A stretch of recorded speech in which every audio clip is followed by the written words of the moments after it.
It was the summer of 1993. Deep in the woods of central North Carolina, a not-so-shy 19-year-old version of me worked his first full-time job, a camp counselor for Millstone 4-H camp. I'd never done anything like this before. Yes, most of my childhood was spent in the Philippines, and we definitely had our jungle adventures, but I was never a camp kid. Yet I took this opportunity to do something away from my hometown. Okay, it was 45 minutes away from my hometown, but it was far away enough. 30 years later, I would become a sleep coach, and I could look back and see that all I needed to learn about sleep and nature started right there with a bunch of rowdy kids, crazy camp staff, and mating frogs. Let's sit around the bonfire and learn how nature impacts sleep in this episode of The Why Behind Your Z's. Welcome to the Why Behind Your Z's podcast, the show that helps you maximize your sleep one night at a time. Brought to you by sleepyoudeserve.com.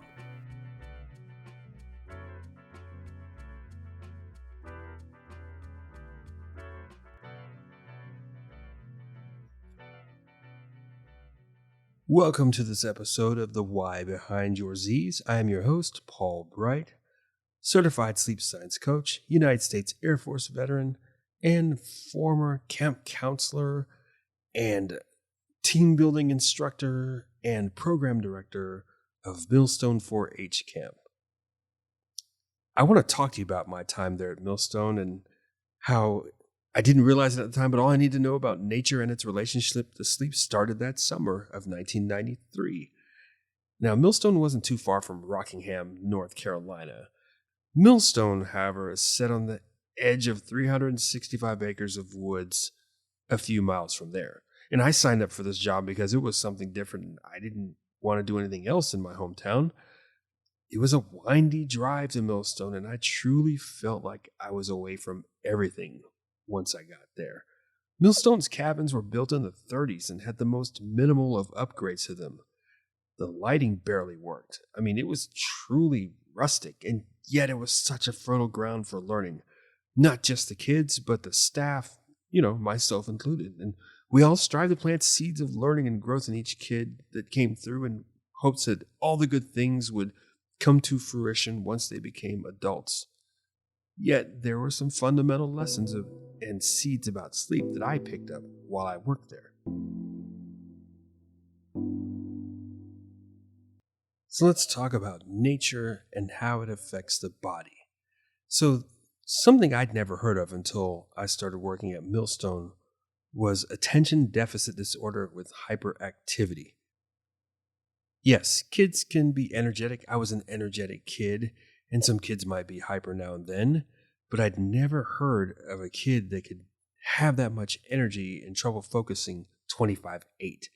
And every week, I seem to get one of those kids, quote unquote. Their county leaders would drop off little Junior and tell me one of two things. The first would be, well, he needs his Ritalin. If you forget at lunchtime, man, you're going to remember real quick. Or two, he's supposed to be on Ritalin, but we took him off for the summer, so good luck. Yes, my ADHD kids were definitely on another level. They were loving, they were caring, they were excited to be there. They just had a little trouble focusing. They talked 10 times louder than the next kid. I had to constantly scan to make sure they didn't run off into the woods or pick up something to throw at somebody else. They were very participatory and most excited about being there because they weren't forced to sit in desks. They weren't forced to use their inside voice outside. They were great sleepers. I never had one problem with my hyper kids, quote unquote, when it came to sleep, whether they had their meds or no meds that summer. And one of the reasons was because of all that energy that was expended. All the walking, the running everywhere, uphill, downhill while having fun. They didn't even see it was going away. All the sun exposure, all the options to de-stress their bodies and burn any potential ounce of stress, good or bad, by sundown.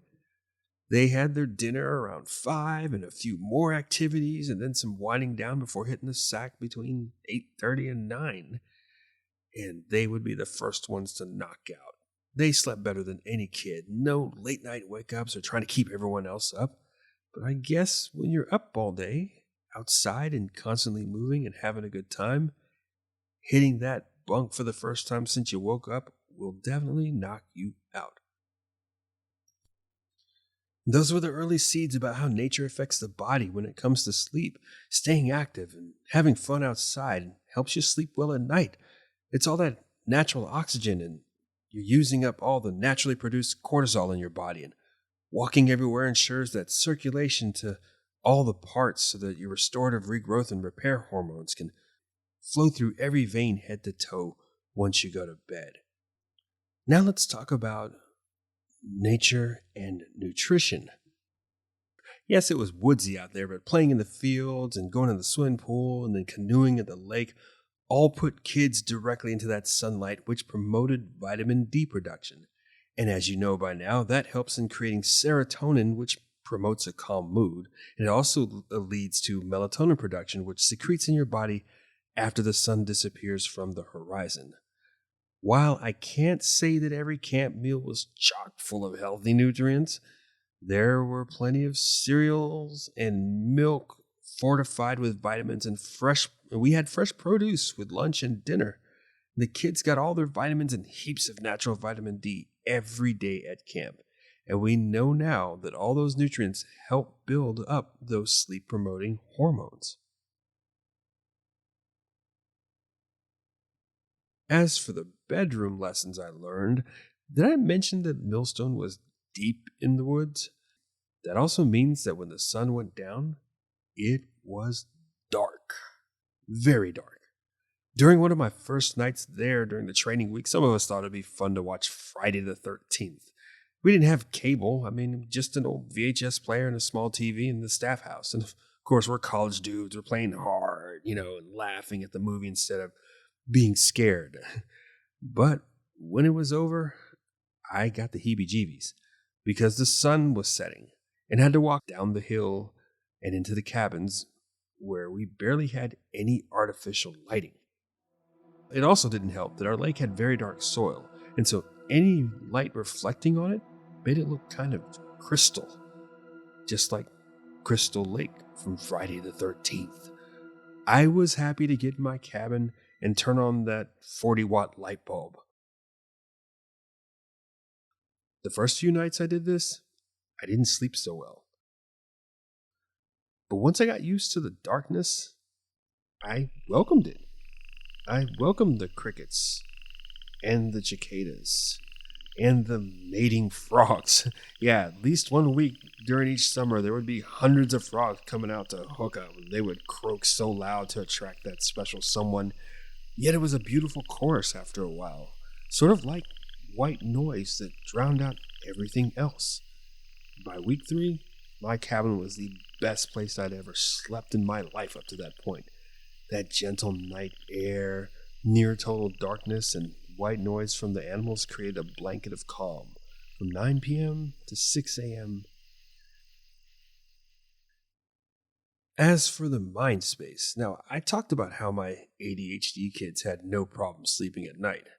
That wasn't the case for all the other kids. The first few nights, it was an understandable struggle. They were hyped up about the day and extra excited about what's going to happen tomorrow. Our camp had horses, canoes, snake class, an archery range, a rifle range. Who can sleep when you're thinking about all that stuff all night and laughing it up with your new friends? Instead of trying to force these kids to bed, I tried a couple of tricks to naturally motivate them.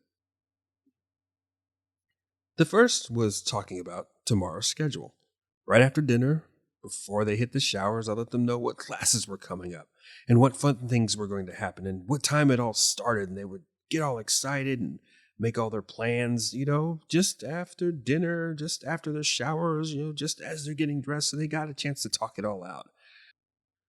And I also let them know that the breakfast bell rang at 7:30 and we usually get up at 6.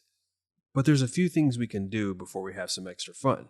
And so I let them know, if we sleep good, we'll get up in time to clean up and then go do free play. And they liked that logic. So now they had a goal as to why they needed to go to bed. The second trick I learned during a staff training, it seemed very hokey at the time, but it became my secret weapon that made my fellow counselors jealous. It was the mind walk. I told the kids I would help them dream about some cool stuff. All they had to do was close their eyes and follow my voice, and it would be an adventure. First, I put on some gentle instrumental music, and that always fit nice with the background of crickets and frogs that I mentioned earlier. Then I do a little box breathing with them.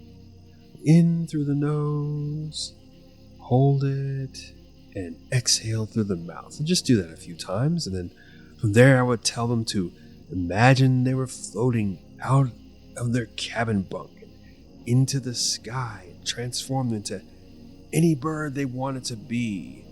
They could open their eyes if they wanted, but if they kept their eyes closed, they could see that bird better. And then they'd fly and see the campgrounds and dive into the ocean and become whatever fish they wanted to become, and then swim into an underwater volcano and then sink into the lava that really wasn't hot and end up back in their cabin bunk. It took 15 minutes for the whole story, but most of them were out in 10. Meanwhile, some of my fellow camp staff were yelling at their kids all night to be quiet and go to bed. The next day, my kids would wake up before the morning bell and tell each other stories about what fish or bird they became, and they would clean up the cabin and hit the playfield before anybody else. It was a lesson about setting up your brain for sleep, setting up tomorrow's agenda early in the night so you don't have to worry about what you might have forgotten to do or wake up at 3 in the morning trying to remember what's next. And then you find a way to wind down before bed. You think about positive things or take your mind into fun but gentle thoughts. And if you must, you don't even have to say you're going to bed.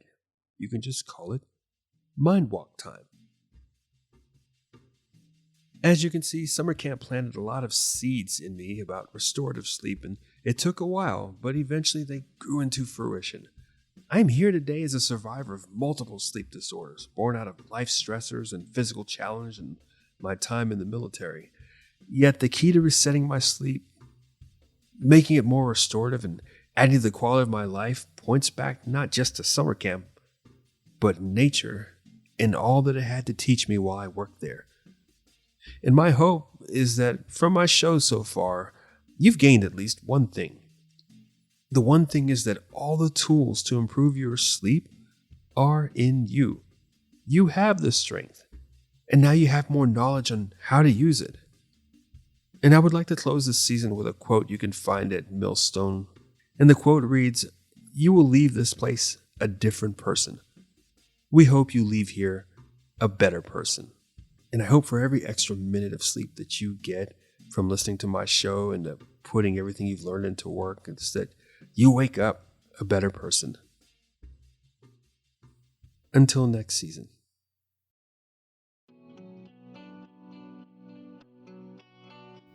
Thank you for listening to another episode of The Why Behind Your Z's. For more information and additional advice on how to help you get the sleep that you deserve, check the show notes for our email subscriber list. You can also visit our website, sleepyoudeserve.com.